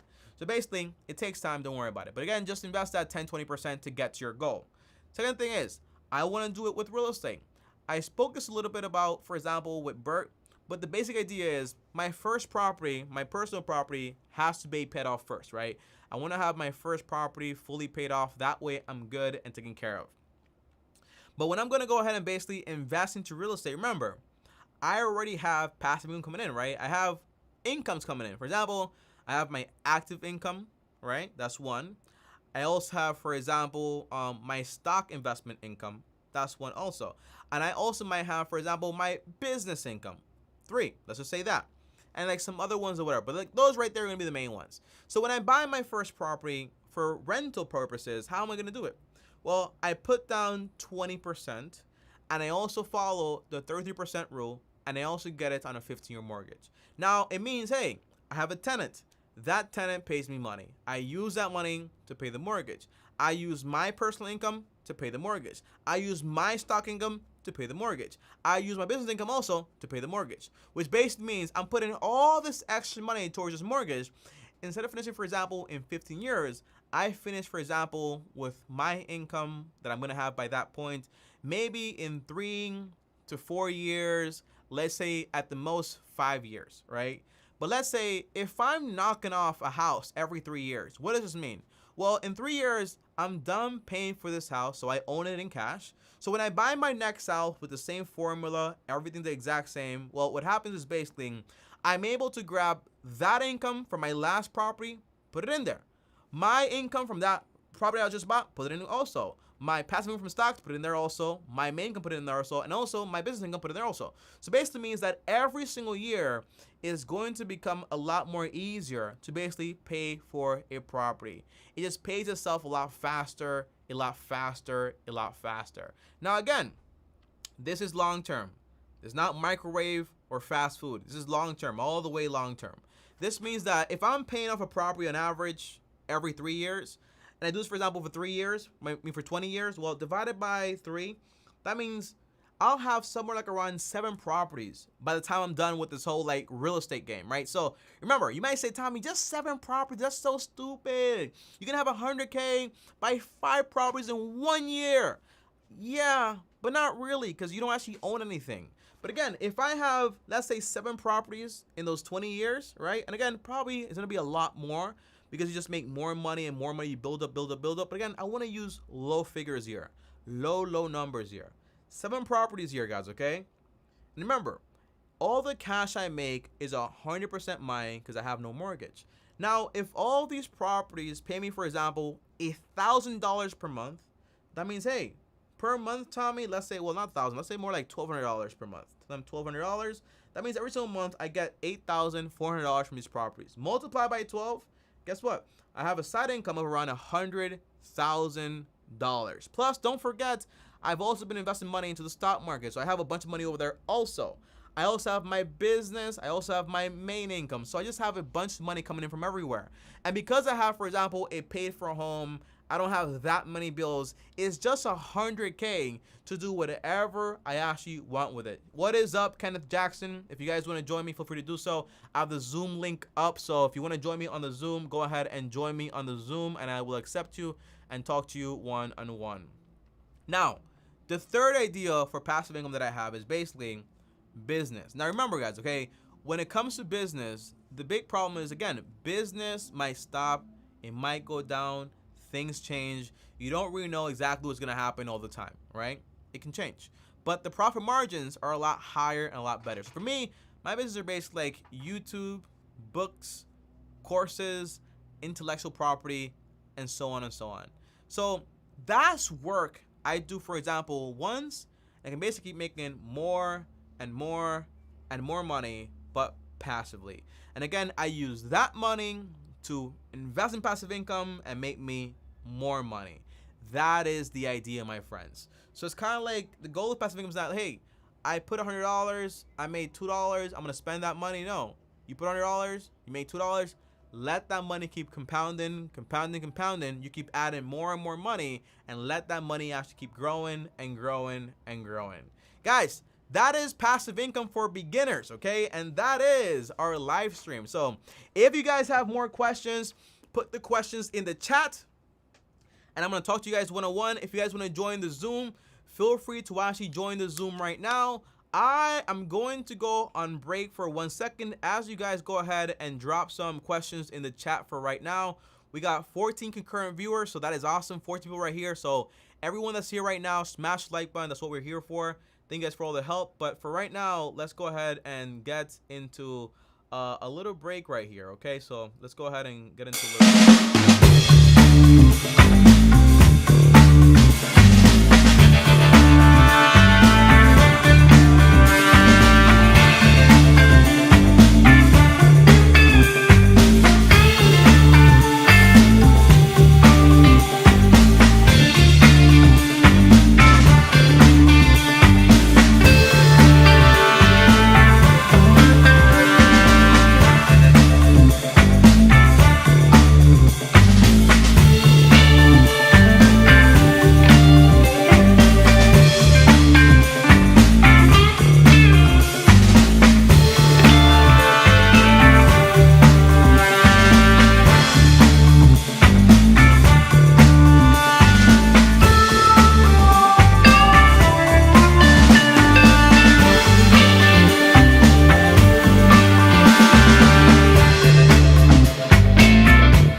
All right, we are back on. That's a little short break for us. If you guys want to join the Zoom, go ahead and join the Zoom. If you guys want to drop some questions, go ahead and ask some questions. Okay, so I see a question here. Let me answer this question right here. And after this session right here, guys, of questions, I want to talk about inflation and what's actually going on with inflation right now. So that's going to be interesting. Now, the first thing is, guys, okay, so here's the question. If I'm self-employed, how do I possibly roll over a Roth IRA as I make too much for a Roth? Great question. Satisfying Sharky? Yeah. So the answer is there's something called a backdoor to a Roth IRA. Now, when you're self-employed, you could have, for example, a self-directed 401k or SEP accounts. There's a lot of ways to actually invest when you're self-employed. Now, the key is that if you make way too much money, I think it's over $148,000 a year, I think, if I'm not mistaken, for a Roth IRA. If you make way too much more than that, then you just can't invest into it. Well, the idea is, what you want to do is, the first thing is, if you have money being invested into an individual 401k, like your own 401k, like a self-directed one, well, you can put it, for example, in the traditional 401k and also have, for example, a Roth 401k. Now, the idea is every year or every few months, you can have that money rolled over into a traditional IRA. And then from there, you can have that money rolled over into a Roth IRA. And at that point, it doesn't matter how much money you're making because you're just rolling it over. You're not actually going ahead and investing money into it. So that's the cool thing. You're just rolling money over. So that, my friends, is the back door for a Roth IRA when you make way too much money. How do I get dreads? Question by Joseph. Well, these dreads right here, the ones you're seeing right now, I'm like this close to cutting off my hair, guys. Okay, it's getting very hot here in Puerto Rico, and it's just like a lot of hair. I can barely sleep. It's like having two pillows. But I did my own dreads. I just looked it up on YouTube and basically, hey, how do you dread up your hair? And I bought the tools and everything. So this right here is like a little pin. So you grab your hair and you just basically do this and you put it through the hair and you just basically, you dread it up this way. It takes forever and it's also pretty expensive to actually do it if you hire somebody. But if you do it, for example, every 3 months to 4 months, it's cheaper than cutting your hair. And that's why I have dreads, because it's actually cheaper. Guys, we got 15 people right here in the chat. I want to see some engagement. Let's get some engagement in the chat. That's the whole point. That's what we're here for. So let's get some engagement. If you're in the chat right now, go ahead and drop a 1, drop some questions. If you want to talk to me one-on-one, go ahead and basically join the Zoom room, okay? We're in the Zoom taking calls right now. So here's another question here. Are you still planning on making a course or writing a book? I'm not planning anything. I'm doing it, you know? I'm actually doing it. So the course, I would say, is around 80% complete. More like 70% complete. We have 2 more modules and then like a bonus module to actually handle, but we have so far the core budget of the entire like course and everything like that. So yeah, the course is almost done. If I had to say, I can tell you that this course will be 100% done, for example, by the end of this month. Okay, so by the end of August, is it August? Yes, I think yes. We're in August. Okay, so by the end of August, we should be fully done with the course. Once we're done with the course, I don't want to stop working, so I'll publish that course. Maybe I'll make, for example, an advanced investment course. Because by the way, since you guys are here, you guys are part of the group, part of the long-term team. I'll tell you exactly what this course is about. The course is basically a step-by-step guide to take you from either in debt, no money invested, no job whatsoever, to take you all the way to financial freedom. Now, that's why I call you guys, and also me, I call us the long-term team, because it's going to take a while to actually get there. So I'm going to be with you for the next 5 to 7 to 8 years, getting you guys all the way to financial freedom with this course right here. It is a long-term plan. Once I'm done with this course, by the way, drop a 2. Drop a 2 in the chat if you're excited for the course. Now, once I'm done creating this course, I published it, everything's actually out there. I'm gonna go ahead and basically start working on a book, right? So not a crazy like author book or stuff. No, just like a regular PDF. And it's not gonna be like a book like all the books I read. By the way, the book I'm going to read next is this one right here, is Dave Ramsey and Rachel Cruz. And it talks about smart money and smart kids. This right here is the book of the day. I forgot to do the book of the day, okay? But this right here is the book of the day. It's the Dave Ramsey book. Now, I haven't read it yet. I don't got no kids, but I want to be ready for when I do have kids, okay? However, thank you guys. I see you guys in the chat with the twos. I appreciate you guys a ton. But again, my book is not going to be, for example, just a bunch of words like this. My first ebook or PDF book is going to be more, for example, like an illustrated book, maybe like around 34 pages to 50 pages. And it's going to be, for example, some words, but it's going to be, for example, a lot of illustrations and pictures to show you exactly how to, not like crazy funny, it's business, right? You guys want to have something out of this book, but it's going to be like how to do everything illustrated and a way to actually make you a ton of money. So everything can kind of like stay in your head and you can do everything correctly. Okay, guys, I'm super excited. Once I'm done with the book, I'll work on more books, I'll work on more courses, and try to help as much as I can. Yo, guys, who's trying to come on the Zoom? We got, well, Bert already came on. Shout out to Bert. Shout out to Kenneth Jackson. Kenneth Jackson is an amazing name, man. Shout out to Kenneth Jackson. Yo, Kenneth Jackson, come on the Zoom, man. You guys are slacking on the Zoom, man. You gotta come on the Zoom. Talk to your boy. Holla at me. Let me know your questions. That's basically what I'm here for. Shout out to Shabu. Shout out to Marcel. Okay, here's your question. When do you think you will buy your fast car? I love this question. So for you guys that don't know, I got a little dream, you know, and this dream is a little materialistic, but I do. Crazy story. I have not told you guys this, but I will tell you right now. I got the opportunity to buy my dream car just recently. So if you guys don't know what my dream car is, like literally I got a call like 2 days ago. Tommy, do you want to buy this car? We can sell it to you, blah, blah, blah, blah, blah. I was like, and it was for a good price too, but I was like, I can't. I just can't right now. And I'll tell you why in a few seconds, okay? But my dream car, by the way, guys, is a Kia Stinger GT2.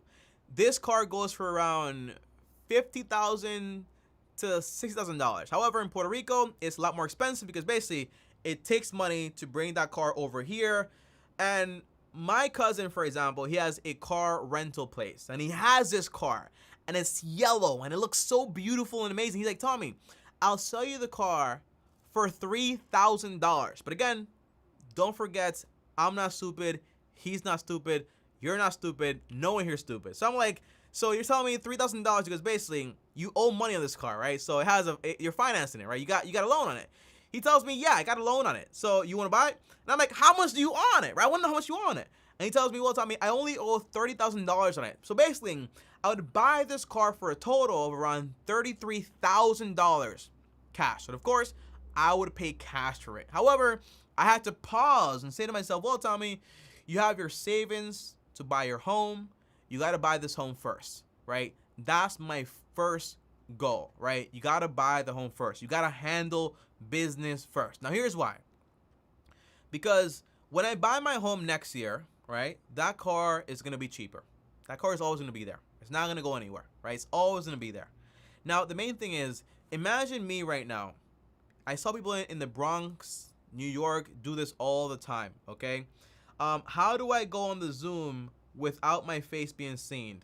The answer is Kenneth Jackson. Before I answer my questions about my car thing, if you go on the Zoom, you don't have to show your face. I won't show your face to the people on YouTube, but I have to see your face to make sure I'm not getting trolled or anything crazy. So if you want to talk to me on Zoom, if you guys are scared about showing your face on the YouTubes or anything like that, you don't got to show your face. I won't show your face, but I personally want to see your face at least once to make sure you're not like trying to like troll me or anything crazy, okay? So feel free to just basically join the Zoom. Tell me, Tommy, I don't show my face. I won't show your face. Don't worry about that. So you'll be good. So don't worry about that. But again, how stupid would I look having, for example, a $50,000 car, but I got for $30,000, parked outside in the street, right? Because I don't have a garage or a house to actually put it in. It just makes no sense. You know what I mean? So you got to have priorities. You got to handle business first. You just got to do what you got to do. You know what I mean? So I'm going to buy my first property first. That's going to be next year. There's a very high likelihood I'm going to pay cash for it. In the case I don't, I'll be paying at least a 75% down payment. And I'll be done, for example, in less than 2 years on this property. And now there's only one way that I don't fully pay cash for it. And that's basically if I get a 2-family home where I live on the bottom and I have somebody else living on the top. and that's fine with me as long as I have, for example, good tenants. The good thing about having, for example, like this whole house hacking thing, the good thing is basically your tenants live right next to you. The bad thing is basically your tenants live right next to you. So if you have crazy tenants, then you got a problem. Right here where I live is a 2-family home. I live on the top, and the people on the bottom had like 4 years of bad luck trying to find a good tenant. Then they found me. They got lucky. But it takes time. You might have noisy people and stuff like that. So it's all about like a numbers game in a sense, just like qualifying people correctly. But again, if I do buy a 2-family home, I'll buy it. I'll probably live on the top or the bottom. I really don't care. And then that'll be the end of the story, you know, but I'll pay for it as fast as possible. I'll get that income from there. And then once I'm done with that property, I'll keep investing and building up the passive income, because as you guys know, that is the overall goal. So guys, that is about it for the passive income thing, and also my story about the car. I'm about to leave, okay? So if you guys want to go ahead and join me on what's it called? Join me on the Zoom. Feel free to do so. Join right now. It's your last chance, last call, or your boy is about to dip. So Kenneth, if you want to join me right now on the what's it called? On the Zoom, this is your last chance. If you guys want to join me, by the way, let me see on Calendly, because if you guys want to join me ever, by the way, since we do these lives, for example, from Monday to Friday, if you guys want to basically say, hey, Tommy, maybe I don't want to talk today, I want to talk tomorrow about this topic, well, I got my questions in my mind, the answer is just click the Calendly link and schedule a call basically for tomorrow. And before I go, I want to give you guys a little update on my whole investment portfolio, how things are going. And also, I almost forgot, I also want to talk about inflation. You know, inflation is going rampant right now. But first, let me check out, for example, the Calendly link to make sure. Yeah, so we have no appointments for today, but we do have some people for tomorrow. Now, here's what's going on right now in the news. Tommy, inflation is going crazy. Things are getting out of hand, my friend. You know, inflation for this year, we might be looking at 5% to 8%. It's a lot of money, by the way. Not that crazy. It's not hyperinflation, but it's not that great either. Meaning, for example, okay, your money is purchasing power by around 8% every single year. So if I have an emergency account, where do I want to keep that money? The answer is, I always say this. You're not supposed to be trying to make money from your emergency account. So stop thinking about this that way. Your emergency account does not matter. Your investments are going to keep up with inflation and actually make a lot more money than inflation. Remember, right? When you have inflation going up, meaning, for example, the dollar is losing purchasing power, but the reason is basically we flooded the economy with a lot of cash. That also means, for example, most likely your investments are going to go up every single year also, potentially, right? Because people are spending more money, so businesses are basically also growing, which means more money in your pocket. Now, for your emergency account, if you're noticing that basically things are getting more expensive on a month-to-month basis, this means what you want to do is basically adjust your emergency account as appropriate. So if you're spending $2,000, right, but you had, for example, emergencies for like $1,500 a month, the answer is just add the rest of the money to adjust for inflation into your emergency account. But stop trying to move your money over from one account to the next account to the other account, because here's why, right?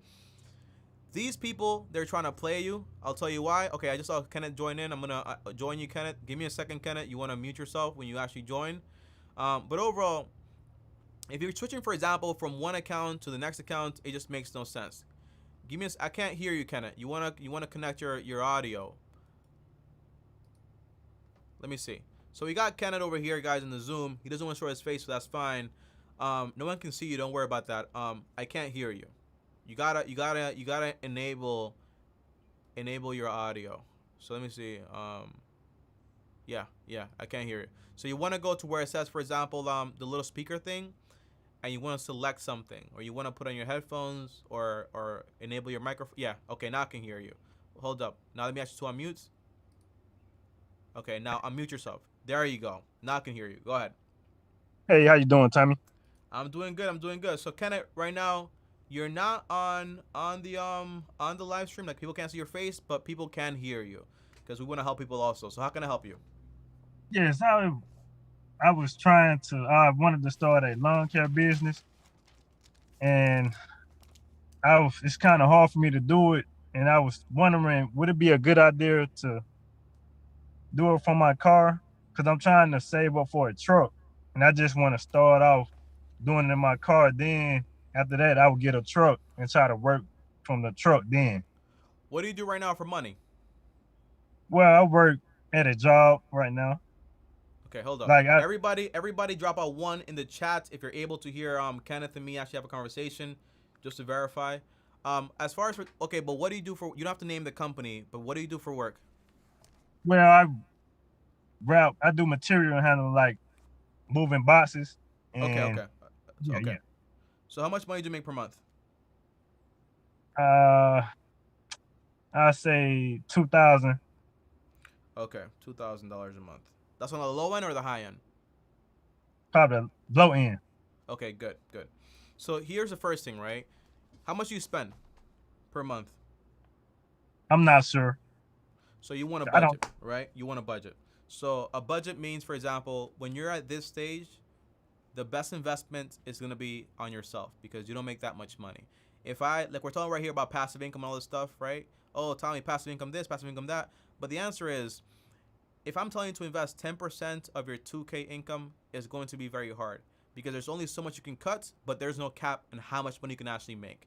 So my whole thing for right now is make a budget, find out what you spend on shelter, utilities, grocery rotation, and that's it. Everything else you cut out. You're not eating out, you're not partying, nothing whatsoever. That's the main goal, right? With your extra money, you use that money to save $1,000, right? Do you have any debt? No. Good. Well, I do. I do. What do you I have?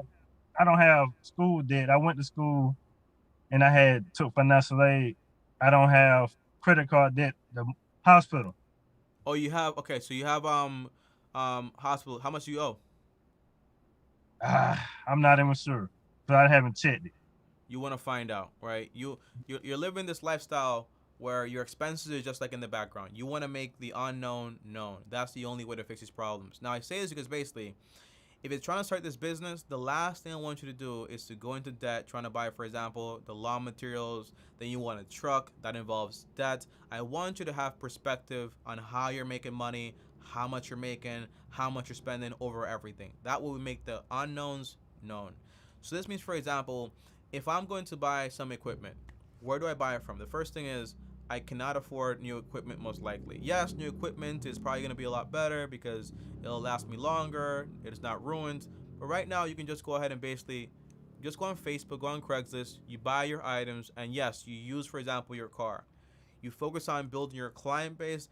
Imagine how crazy it is, Kenneth, to buy a truck. So get like 50K in debt, buy the equipment, $10,000, and you have no clients. It's stupid, right? Oh yeah. So Yeah. I'd rather you go ahead right now. You get your little equipment. You start building your clientele. You start doing a few lawns. When you have 10, 20 clients and you're making some good amount of money, okay, you start saving up money. Save up money, save up money, save up money. And then you go ahead, you buy yourself a little truck. When I say truck, I don't want you to get a Ford F-150. No, just get a little truck. $3,000, $4,000. You got your truck now. You got your equipment. You got your clientele. You keep growing it, growing it, growing it. Remember, right? You are in the people's business. Money is important, but you are helping individuals. Anyone can come to somebody's lawn and be like, can I make your lawn? But only one Kenneth can come to my lawn and do my lawn. There's only one you. So you want to use you, the asset, to market yourself. So when you go there, you got a smile on. You got your uniform on. You're happy. You're friendly. You're happy to do everything. Mowing lawns, not just, for example, I mow the lawn, I'm done, my money, I'm paid, I'm out. No, this is also a skill. So you want to go ahead and learn how to, hey, how do I make these little like shapes with this leaf, with this branch or whatever it is? How do I focus on marketing now? Hey, every time I get a new client, how about you refer me to somebody else? I'll give you a 20% discount if you refer me to somebody else and they actually go ahead and hire me. And guess what? They'll call their friends, tell them about you because they also want that discount. And guess what? They also know that you're nice and you're actually pretty good at what you do. That's the whole concept. Now, one big thing is presentation is important. If you come to my house, you're trying to mow my lawn, and you just don't look professional in any fashion, it's gonna be a problem. So the way you present yourself is very important. So this doesn't mean I have a Rolex. No. you have a little uniform. Get yourself a little uniform. Costs you $30, $40, whatever it is. Some nice khaki pants. Have a little card, whether it's just one that you just basically got, and you basically make your offer. Hey, I'm mow lawns. I have a company, and present yourself correctly. I have a company. It might just be you, bro, but you say, Okay. yo, I have a company. We mow lawns. Let me mow your lawn. You get a discount. If you don't like it, we give you a refund. You know, the likelihood of somebody telling you, hey, I don't like this, I want my refund, is going to be very low. People usually are very honest. You might have, for example, like the average little weird people, whatever, but that's probably not going to happen to you. You have a referral business, then you say, hey, if you book me per month, I'll give you a discount every month. You know, that way you get consistent income. Once you have 10 clients, you're charging, for example, $100 per client, that's $1,000. Then you get smart, right? Because that's all active. So how do you turn this business into passive, right? That's the big thing. So once you have your little truck, you have your equipment, you've been buying things, you've been building up your client base, well, now you hire somebody. You're like, hey, I'll pay you per the hour. I have my clientele. You go over there. I'll pay you $15 per hour, whatever it is, or $10 per hour. Now you're able to have them do the work, right? It cuts into your profits, but now it frees up your time to do whatever you actually want to do. So now you have maybe 20 clients. They're all paying you $100, $1,000 a month. You pay, for example, the employees $1,000. You keep $1,000 for yourself, but you're not doing anything. It's fully passive, right? And every business, I'll say this. Every business, just like every person, remember, right? When you make an LLC, you're making it a legal entity. It's like a human being, but basically in business format. So every business should have, for example, a mini emergency account or a sinking fund. When you have equipment, things will break down. Meaning, hey, when I'm making this money and these profits and I'm doing this business, I have my job still. I'm not quitting my moving truck company job until I basically have confidence over here. I'm doing both. And I'm building, for example, an emergency account to make sure that basically if my lawnmower breaks or my scissors break, whatever breaks, I have the money to basically replace it. So always have that there. So overall, if I woke up today as Kenneth, the first step would be I'm saving $1,000 just for emergencies to make sure I'm solid, I'm taken care of. Second thing is I'm going to save up money to actually buy these tools and start my business. Third thing is if I want to go ahead and basically upgrade my skills again, right now you're making $2,000. If you're able to, for example, you want to go back to school, want to become a plumber, a lineman, fixing an elevator, AC units, all these things. These are 40,000, 50K a year skills. So you're able to do those skills while you're also building up your business. If eventually the business turns into something massive, you're able to just build it up passively and still have your main job. Does that make sense? That makes sense. It do. And thank you so much for helping me and trying to figure out what I can do to make more money. I appreciate you, man. I appreciate you. Well, it's the first time I'm seeing you. So I want to tell you thank you and welcome to the long-term team. Again, man, you can always feel free to join me on the streams and call me one-on-one. That's what I'm here for. Okay, so thanks again. No problem. Thank you. Thank you, brother. See you next time. Thank you. Okay. Bye. All right, guys. So that right there was basically Kenneth. Again, I want to say thank you for coming on. If anybody else wants to come on the stream right now, feel free to do so. Okay? Because basically, I'm taking calls again. You don't gotta show your face if you don't want to, but feel free to come on, okay? What we have to get back to inflation, LOL. Oh, I almost forgot about inflation. I was wondering what your thoughts are in crypto and currency. Okay, so I'll answer these two last questions here before I gotta go. You know, maybe I'll make a whole stream dedicated to cryptocurrency and stuff like that. But if you know me, you know that's not my game. Tommy does not play that nonsense. So here's what I'll say about inflation, okay, before we out of here, because we're almost out of here. We got like 2 minutes left over. Inflation, right? If you're investing money, the goal is to make enough to cover inflation, cover the cost of making money, like the fees and so on, and also make you a good amount of profit. If you invest money and you don't make enough to basically cover your inflation costs, it means your money's dead. But again, sometimes dead money is fine when it comes to having an emergency account, because the goal of that money is just for emergencies. However, when you invest into stocks, for example, they make you 10%. Inflation might be 3%. then your cost of money might be, for example, 1-2% in fees and taxes, right? So you're still making 5%. That's fine. You're making money. Your money is growing.